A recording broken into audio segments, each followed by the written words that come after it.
ले। अस्सलाम वालेकुम, सत श्री अकाल, नमस्ते।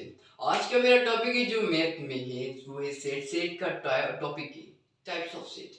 टाइप्स ऑफ सेट में सबसे पहले है इक्वल सेट। इक्वल सेट की तारीफ की जाए तो set its have the same cardinality and all equal elements. कि उसकी कोऑर्डिनेटी क्या है? Order of set. Order of set क्या है कि उसके अंदर कितने एलिमेंट्स पड़े हैं और सेम इक्वल एलिमेंट्स कह सकते हैं।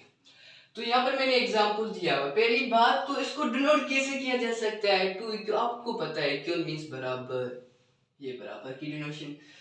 बी सेट है 103 और सी सेट है 103। आप यहाँ देख रहे हैं कि इसका ऑर्डर 3 है, बाई ठीक है। इसका ऑर्डर 3 है, बाई ठीक है। मतलब इसका ऑर्डर भी सेम, इसके अंदर भी एलिमेंट्स भी सेम। ये तो बात है, ये तो सही बात हो गई। आप यहाँ कहेंगे कि B इज इक्वल टू सी, ये खत्म। यहाँ पर आपको बहुत सारा जोर और गौर देना है यहाँ पर कि यहाँ पर दो एक पॉइंट्स क्रिएट होंगे। इक्विवेलेंट सेट जिसको डिनोट की जाती है या जिसको डिनोट किया जाता है या ऐसे अम्ब्रेला की तरह, और sets that have the same cardinality. ऐसा सेट जिसके पास सेम क्वांटिटी, जिसका ऑर्डर सेम है, चाहे वो ए वहां पर ए, चाहे वहां पर कुछ भी हो, बस सेम नंबर होना चाहिए ए सेट का दूसरे सेट के साथ। Okay, sets have same quantity. यहाँ पर क्या था? Sets have same quantity and equal भी होना चाहिए थे। ये सबसे बड़ा मतलब ये अपने आप को बढ़ाना चाहता है। ओके, नोट जो मैंने आपको पहले कहा था कि जरा गौर दीजिए कि every equal set is equivalent set. दूसरी बात यहाँ पर आपको फिर जोर देना चाहिए, गौर देना चाहिए, every equivalent set is not equal set. कहता है कि एवरी इक्वल सेट को इक्विवेलेंट कह सकता हूँ, पर एवरी इक्विवेलेंट सेट को मैं इक्वल नहीं से कह सकता। बड़ा जुल्म कर रहा है इक्विवेलेंट के साथ, है ना? कहता है जुल्म नहीं कर रहा, इंसाफ की बात कर रहा है कि सेट के पास सेम क्वांटिटी भी हो, उसकी डेफिनेशन के मुताबिक। डेफिनेशन देखें, सेम, उसके पास सेम क्वांटिटी हो, इक्वल भी सेट हो। और ये कहता है कि सेम क्वांटिटी हो, ऑर्डर सेम होना चाहिए।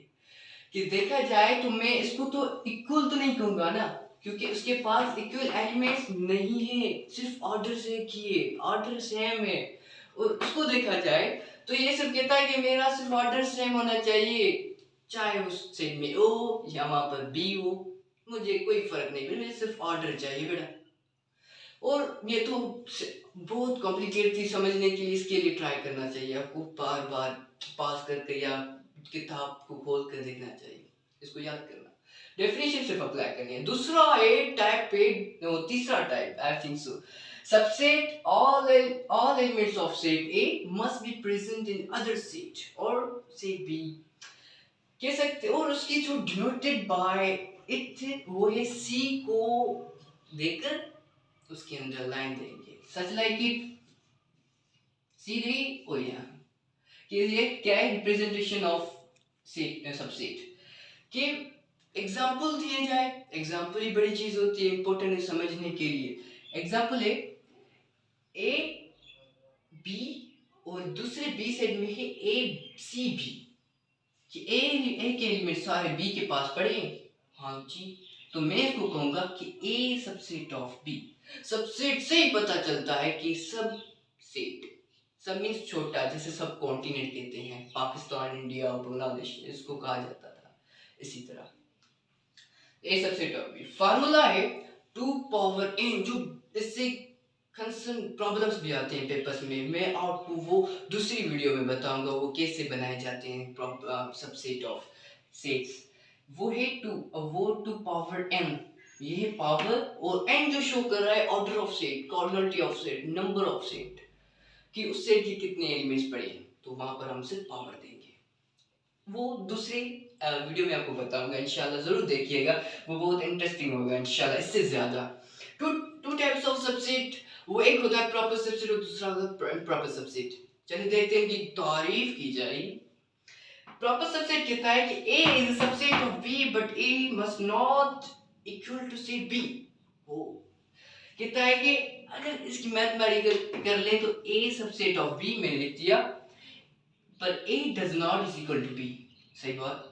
अब आप इसका एग्जांपल देखें तो यहाँ पर ही पड़ा हुआ है A B A C B। क्या ए सबसेट है बी का? हाँ जी है।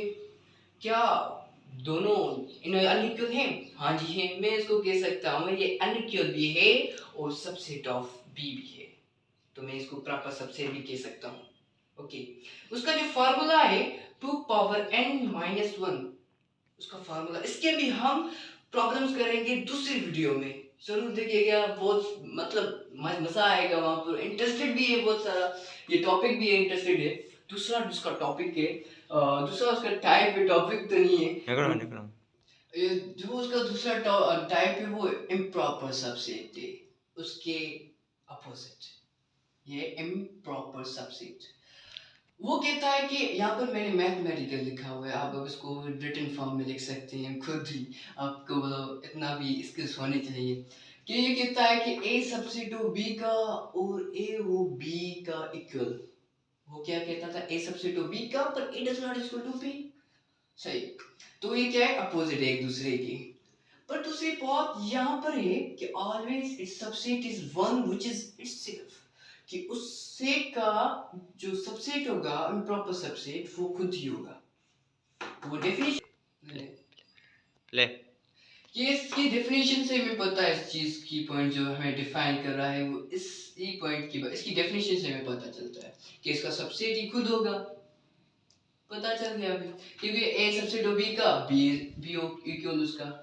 ओके, ये ओवर हो गया। अब जो उसका चौथा टाइप है सेट का, उस सबसेट का खत्म हो गए, दो टाइप थे। ओवरलैपिंग सेट कहता है कि two sets are called OS. OS का मतलब ये कि ओवरलैपिंग सेट, ठीक है, इसको शॉर्ट फॉर्म में लिखा है। If there is at least one element common between them, none of set. कि ये कहता है कि टू सेट्स हो, उसके अंदर दोनों के अंदर एक एलिमेंट कॉमन होना चाहिए। मैंने एग्जांपल दिया हुआ है कि ये कहता है कि a इज इक्वल टू 1 2 3 और b जो सेट है वो कहता है 4 3 7। अब यहाँ पर कॉमन क्या है? एक ये एलिमेंट वो कौन सा? 3 है भाई। तो मैं इस सेट को कहूंगा ओवरलैपिंग सेट। इसी की तरह बहुत सारे भी हैं, तो मैं उन जो शॉर्ट में बताना चाहूंगा, जो अहमियत नहीं रखते फिर कि इसको डिस्क्राइब किया जाता है, ज़बानी वर्बल बताया जाता है, वो नल सेट। नल सेट वो सेट जिसके अंदर कोई भी एलिमेंट ना हो, नल ही बताता है। इसको दूसरा नाम एम्प्टी सेट भी कहा जाता है, जिसके अंदर जिसको हम खाली सेट भी कह सकते हैं, जिसके अंदर कोई भी एलिमेंट ना हो।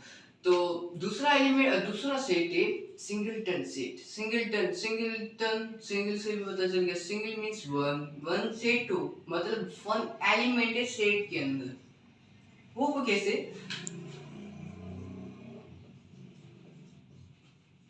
इसके अंदर एक एलिमेंट पड़ा हुआ है, तो हम इसको क्या कहेंगे? Singleton set.